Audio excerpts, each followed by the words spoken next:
In this short video, I'm going to show you how to deposit and withdraw money from your Capital.com trading app. So I've launched the app and I'm on my watch list. To get to the funding section, tap on More at the bottom right of the screen. So the first choice here at the top of the screen is Payments. Let's tap that. So now I can see some financial information for my account. Let's say I want to add more money. I choose Fund My Account. On this screen, I've got some options as to the method I want to use. I'm going to pick bank cards, so let's tap on that.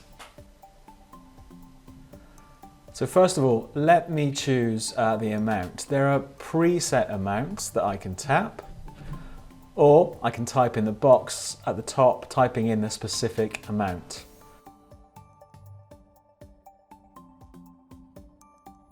Once I've done this, I can confirm I'm making this deposit from my own card and tap Fund Account. The next stage is where I can choose my card. I've got some cards set up already, so I could choose one of these and just tap on Deposit.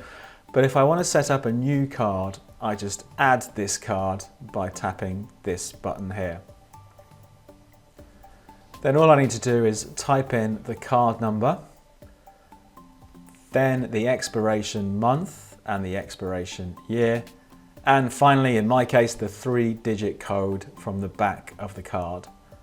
Once this is done, I can tap Deposit and the money will be sent to my account. Let's take a look at how we do withdrawals. Again, I'm going to start from the watch list in the app. We're going to tap on More and choose Payments. This time, I'm going to choose to withdraw. So I tap on Withdraw option here. It tells me the amount available for withdrawal. I'm going to type in the amount I want to take out of my account and tap Done when I'm finished.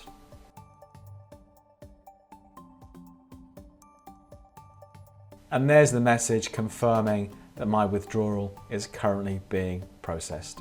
So it's as easy as that to add or remove funds from your Capital.com trading account.